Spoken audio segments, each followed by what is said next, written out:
All right. So we have Noah here. He is the dog dad of Milo and Moose, and his Instagram is Milo and Noah. You guys should go check him out, like all spelled out. And he is going to talk to us today about a few awesome things, things that he wished that he would have been advised of when getting a puppy, introducing a new dog into the home when you have a current dog, and how to create some awesome content for Instagram to get your dog noticed. Noah, how you doing today?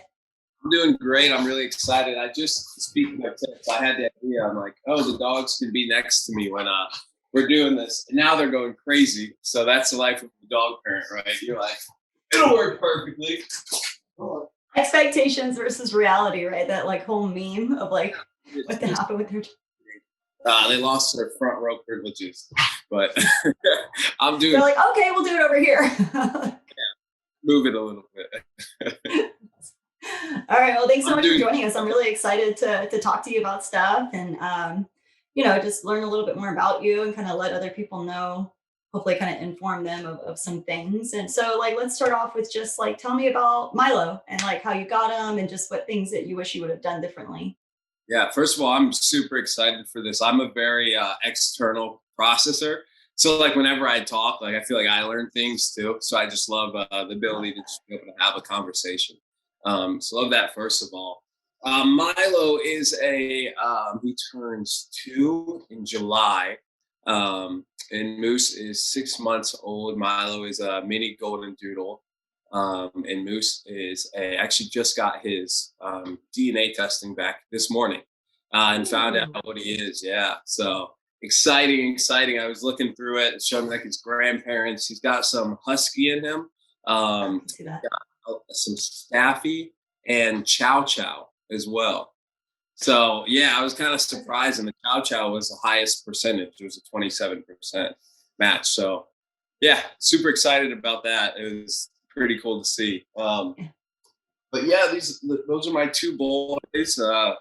They really keep me going. I had Milo first. Got him in October of 2019, I believe, and just from like it was like one of those. I've learned being a dog dad isn't like the fairy tale necessarily that you think it's gonna be. Like there's a lot of tough things about it, but I will say that we had a fairy tale meeting. Like he was the last puppy to get picked up, and he was just in the corner of the room, and like we locked eyes and just immediately bonded from that one That point. moment. So that buddy right there.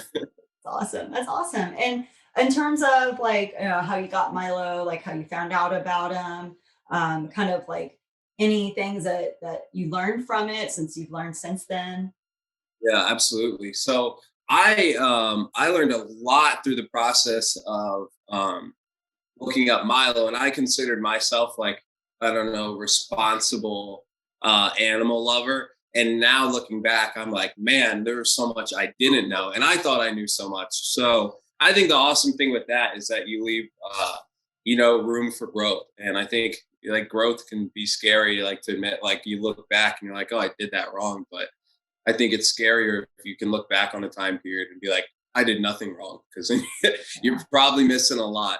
So I Right. got Milo from a breeder. I did my research, made sure it wasn't a puppy mill. Like there's a lot of great articles and resources out there to look up, you know, um, how to identify kind of a puppy mill. Went through reviews, a lot of things like that. I grew up rescuing dogs, and my purpose for going through a breeder was that I needed a hypoallergenic dog at that time period. And so I was like, oh, well, my brain naturally went to, I have to go to a breeder, which now I found out actually there are rescues out there with hypoallergenic dogs. And I Wow. remember I found that out.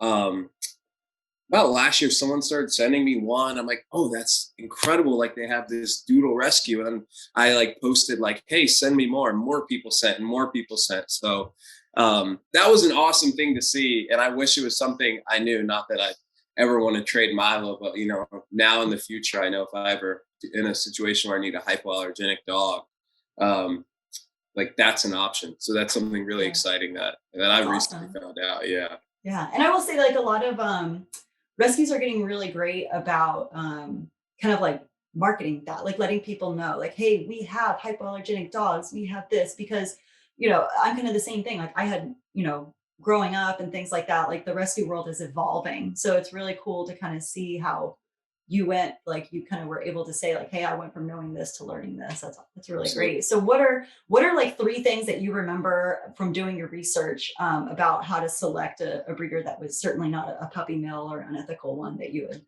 like to share really quick? Right. A big one is, I think the number one thing that you should do is just credibility, but in the terms of like almost like if you want to, I don't know, do anything in this world, they're gonna like look at your history, like whether it's a credit score or whatever that might be. So looking at like how long they've been around, what type of dogs they've done too, because if you have someone and they're breeding like they have every single dog, then it's probably a good indicator that like something's going on there. How frequent they're putting out their litters too as well. Um, and then another thing was just when I looked at it, like you want to go through reviews with people, like talk to people about that. Even in the local community, like it sounds crazy, but I have a couple contacts now who work at like kind of shelters in the area, and like they'll send me stuff because people who are working in shelters at vet clinics, like it's they're so just engulfed in the animal community. Like they know a lot of these breeders that are a puppy mill, so you can literally ask and go around. So I think just getting the credibility, don't assume, because even if you do get, um, if like let's say you get a puppy and it is from a puppy mill, it's not like, I mean, you're still going to love that dog with everything you have, but just thinking about what you're contributing to, what you're encouraging, because I mean, if you're going to get a dog, it's because you love them. So you want to make sure they're coming from a place of love and not, Yeah. just straight profit. And like, these dogs deserve their freedom. So that's why I was so happy to be able to rescue Moose as well. That's awesome. I love how you said that they should come from a place of love. Like that's really cool. Like I was like, oh, I've never heard it put that way. I love that. That's really When I got cool. Milo, he was like in their house actually too. So we went into her house, and I was actually in Florida, and Milo was from I got him from my home state in Ohio, and so I was like, like bless her heart, I was texting her like probably every 3 days, like, can I have a picture of Milo? Can I have a picture of Milo? Mostly because I wanted to see him growing, but also just so I could check in, like on how he was growing up, see what environment he was in. And so she sent me pictures of him playing with her kids, and just a lot of stuff like that. So it gave me peace of mind. Um, but now I know moving forward, like I always thought I'd have. Well, I didn't think I'd get a dog that soon. Then I got one, and I'm like, well, it's me and Milo for a while. Then I ended up with Moose. So I don't say I know I want to wait a while till I get three, but I know if my third, I would love to find some sort of doodle rescue, if I Yeah. choose that type of dog again. So That's awesome. That's really cool. That's really great to hear. I mean, it just like, going from the whole aspect, like you said, of hey, I have to go to a breeder for this, because there are some times where, you know, that's the option. And might as well educate people to go, the best route. And it sounds like you found a breeder that was like open communication and, just very ethical, reputable. And so I like that's great, man. That's really cool. I love hearing that. Thanks for sharing that. yeah, and And in terms, go oh, ahead, sorry. sorry. I was just saying, I wish I had just looked that up, because that exact thing, I was like, I just thought I'm not going to be able to rescue a hypoallergenic dog. And that's, I feel like 95% of people's first response. And I think just creating that conversation and letting people know like that is a thing. So just at least put it into Google. Like, let Google do the work. You don't even have to do the hard work. And I wish I could have told myself that, like, hey, let Google do the legwork, and then you'll find some. But they're out there and they're doing awesome things. So Yeah, they really are. That's awesome. That's so cool to hear. And in terms of like you had Milo. So Milo was like a year and a half or so when you got Moose. And so Moose was still pretty young, like a pretty young puppy that you got from a rescue. And introducing him into the home with Milo has been hilarious to watch on Instagram in terms of like how they interact and their first reactions and perceptions of each other. And what would you say is like three or four, just three or four things that you would really highly recommend to people in doing and one, considering, getting a dog, and then two, just bringing the new dog home, like how to prepare, for it and the initial introduction. Absolutely. So I always say when they started off together, they Milo thought that Milo wasn't sure if he wanted a little brother, and then Moose thought Milo was a rug, and that was a lot of their interactions in kind of the beginning. But Milo, so I think once again, like knowing, I'm all about like context. So knowing your dog first, which we all know our own dogs best. And Milo has grown up. I've lived in, I think, 3 different places, 2 different places with Milo. And every place he's had another dog that was already in the home. So actually, when I moved out kind of solo on my own, I actually noticed in his behavior, like he was a lot more I'll say ornery. He'll probably perk his ears up, but needing a lot more attention. I'm like, man, like we just played, like you're cuddling, like what do you want? He just seemed a little restless, and I'm like, oh my gosh, he's always had another dog in the home. So I think he felt a little bit. So that's honestly my first why I was like, I might have to get him a brother. But another thing about me and Milo, we're just so extremely close. And so I knew I would have to be very, very conscious about all of the little interactions um, with the two of them. And I think sometimes when we're incorporating a new dog, we think of the big moments, like when I first introduced them, like that first meeting point. Which there's a ton of animal professionals who will talk about how to introduce a dog. So I'll leave that kind of science to them. But then we'll think about like leaving the dogs too. But really, it's all of those little moments. Like, how are you going to feed them at the same time? How are you going to give them treats? How are you going to walk them together? How are you going to take them out? Like, there's so many, like when I shower, what do I do when I shower? So like so many I feel things. that. And they're like, we'll answer that for you. They just sit in the bath, sit in the bathroom with me. Um, but yeah, so you want to think through and be conscious of how much those little moments really matter. And I have 2 dogs. I have 2 hands, so I really put that to use. Like with feeding, the number one thing that I think helped the relationship from the start, because food and toys are very can be very territorial for dogs. Starting out with Milo, I from when he was a puppy, I would give him food and pet him. So he didn't become territorial over his food. So that's something that I love about him. I kind of did the same thing with Moose, but Moose has Moose's bowl. Milo has Milo's bowl. And then I put them down, the bowls down in the same spot every day. And I would put Milo's furthest away. Like you see, my couch is actually here. I put Milo's furthest away from the room and Moose's closest, because Moose eats faster. And so he would eat his before Milo's like even kind of 10% through. And he would meet Moose as a puppy. So he'd be curious. And I know he'd want to go after Milo's food. And so Moose has this whole area where he can play after he eats. And I'm right there with him. Oh, So okay, cool. naturally, they learn those boundaries. And even though they can't explicitly say it, I feel like they learn to respect for each other and each other's things. And that really helped their relationship from the start. It's awesome. Milo is saying hi in the background. Yeah, he's like, you food? He's like, who are you talking to? Well, normally when I'm in here, I do my workouts for I'll do personal training from Zoom. So he's probably like, why are you sitting? Like, Get up and move. he's like, how are you gonna pay rent, man? That's awesome. Yeah, I love that. You mentioned like the daily, like the little daily moments of life, like the petting, the feeding, the, putting the leash on. And I feel like, a lot of the times that's when we as dog owners drop our guard and Yeah. just kind of say like, oh, it's just petting, we're just putting leashes on. We're just doing this. And kind of the repetitive actions and moments to help them learn those boundaries and those routines, I think is really awesome advice. I love that. Yeah, that's great.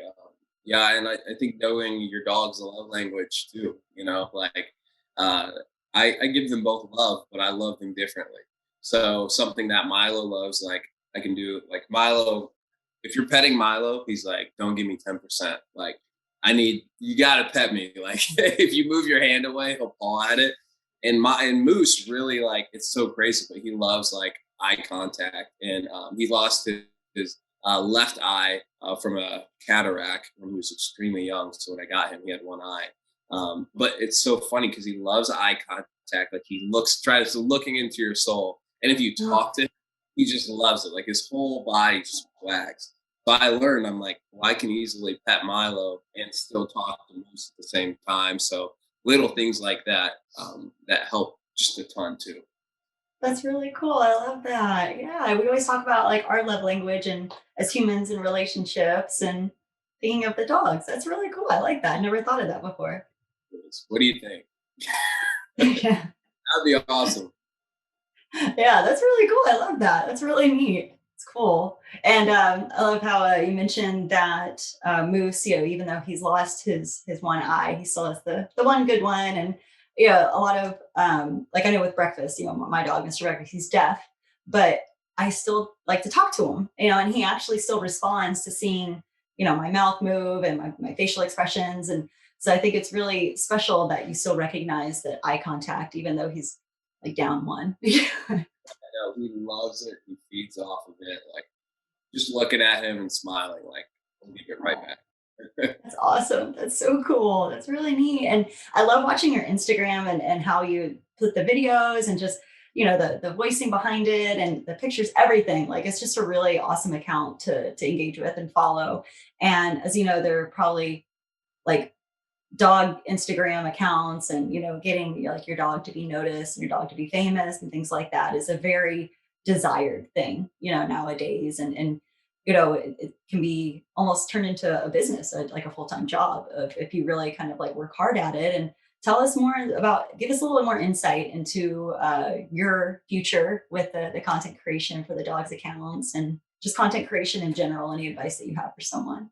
Absolutely. And I won't get, I'm going to go to the stereotypical be yourself advice, but I'm not going to start there, I promise. But it probably will be a roundabout answer to going to there.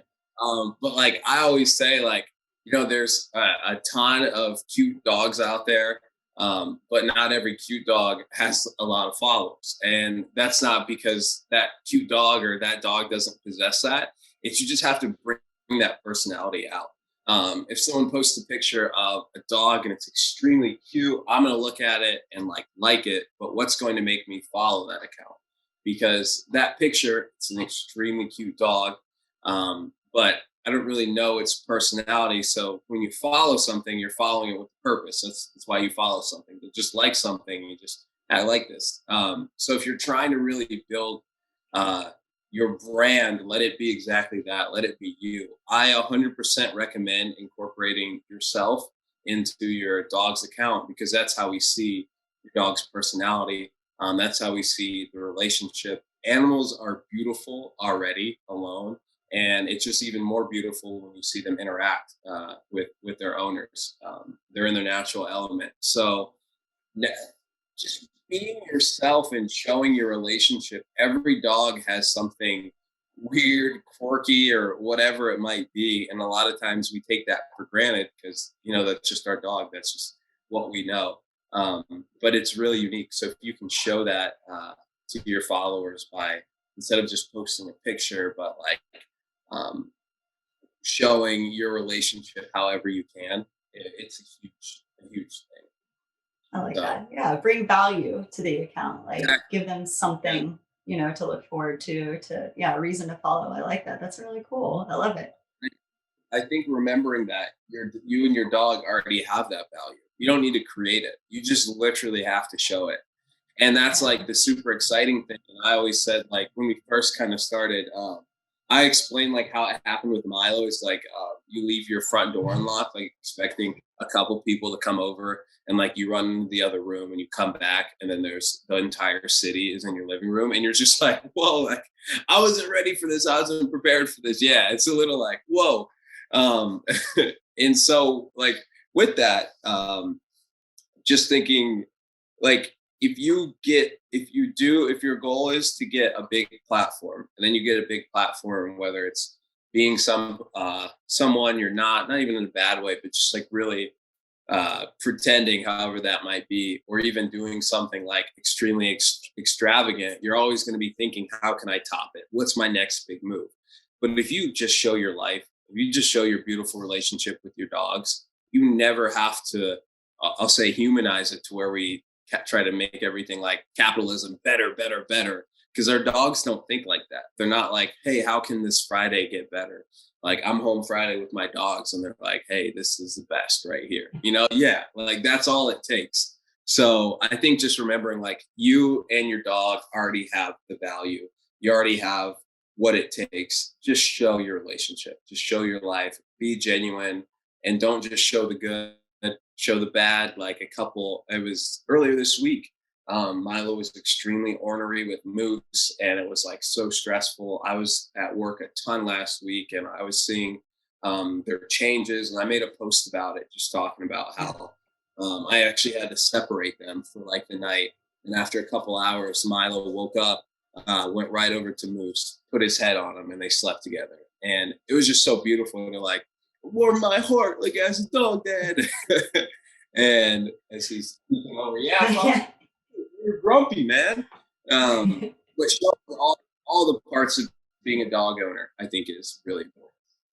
Yeah. Yeah. And I love that, like, I just totally had a brain fart. Sorry, but you actually answered my question that I was going to have asked next was what do you do if you ever run into kind of that creative block, for content? And yeah, just don't worry about it. Like, just show yourself. There is no reason to have to come up with some wild, extravagant thing. Just whatever pops in your head, whatever happens in life, just go for it. I like that. Yeah. And, if there's fun trends, something's always trending, whether it's on TikTok or Instagram. And a lot of times, like, you see a trend, and you're like, oh, that's funny. And then like I see so many people that flip the trend and make it look like an animal world, and it's just like hilarious. And so a trend, like, there can be a human trend, like make it a dog trend. There's like this one where people are driving in a car, like one, they're driving in a car, and then freeze frames, and they got like a bandana that's blowing in the wind. Yeah, and I saw people doing that with their dogs. It's like stuff like that, just fun to do. Yeah, make it fun. Have fun with it, and it'll show through. That's really cool. I like that. Get out, take your dog on an adventure, get them puppuccinos, take them on a walk, and then even if you don't get good content, your dogs are happy. Yeah, exactly. Have fun. I mean, he looks pretty happy back there. Thinking about it. That's really cool. I like that. And so, yeah, you guys have a pretty big adventure. Speaking of adventures, coming up soon. Tell us about that. Extremely excited. So I'm actually going to be going full time content creating here in the beginning of June. I'm also going to be working on a couple different books, which I'm really, really excited for. I've always loved writing, and I'm like, I'm just going to kind of go for it. So, like I said, I process externally, so I'm looking forward to that. But we're going to be kicking off kind of this next chapter with a 17-day road trip. So we got a van from Outdoorsy. Um, it's renovated and it looks incredible. The couple who are renting it from, like, you can tell they put so much love into the van. It even has like above the bed, there's like room for a dog bed under there. So it's like, it's perfect. I'm like, you guys made it for me. I just know, I know you made it for the boys. So we're going to be taking about 17 days. I'm still finalizing the route, but we're going to be going out through Utah, Colorado, just out west. And just seeing the world, and just along the way we're going to show off like a bunch of dog friendly hikes, trips, tips for traveling with your dog, so I'm just, above all, I'm like 17 days with my boys. I just can't, like, I'm over the moon about it. I can't wait. That's awesome. That's really exciting. I'm excited for your books. What are they like? Any hint on what they'll kind of be about? So I definitely wanna, in the future, this one needs a little bit more development, but I want to make like a little children's book, kind of. And now that I got Moose in the over here too, because they really do teach me a lot of lessons, and I think a lot of that can apply. Like, I was a preschool, worked at a Montessori for a little bit with preschoolers, toddlers. I worked with kids a ton, high schoolers, and um, dogs communicate things so, like, such deep ideas and concepts. so I won't even say simply, but just so beautifully and efficiently, and it can so easily transition to like our youth. So I think I really would love to do some storytelling and teaching things, whether it's about social rights, even things like sharing, just love, and looking out for others through kind of what the dogs have taught me. And I grew up like on Calvin and Hobbes, like Clifford. So I'm like all about it. I'm like, in my head, I'm just like, I can't wait to get some ideas out there. But my first book is going to be. I'm really excited. It sounds a little out there, which is how I know it's going to be right for me because that's how I think. But yeah, each stop I'm going to write actually a chapter in the book. And so it's going to consist of like poetry, what the dogs are teaching me at that time. Maybe I have a flashback to uh, time in my life, whether it's good or bad, and what reminded me on the trip. So each chapter is going to be a different stop. And so it's going to tell a whole story of the trip, but also I'm going to be kind of flashback and back and forth. And some chapter, my whole thing is just to be honest with myself when I'm writing. So some chapters might just be like I'm sure I have a chapter where it'll say, I'm really tired. I'm surrounded by mountains and it's beautiful and like I'm sad. And that might even be a chapter, but just That's putting okay. Like it's okay, you know. so yeah, I'm really looking forward to it. I'm gonna write it as I go, and it makes sense in my mind. So we'll see how it looks on paper. That's all. Hey, you know, it works out. Like some of like the greatest writers and writings and books and all of that have been just from let's just kind of take the leap and see what happens. I mean, it sounds great. Sounds like you got everything kind of planned out, and I'm really looking forward to it. I'm excited. So am I. We're gonna be creating a ton of videos and stuff. I'm sure most of the time we won't have service, but I know I'll probably come back with or a full camera roll, and we're gonna be putting out content and videos. And these two are nonstop. So I'm like, it's gonna be great to see what they He's like, yeah, we are. Like, have.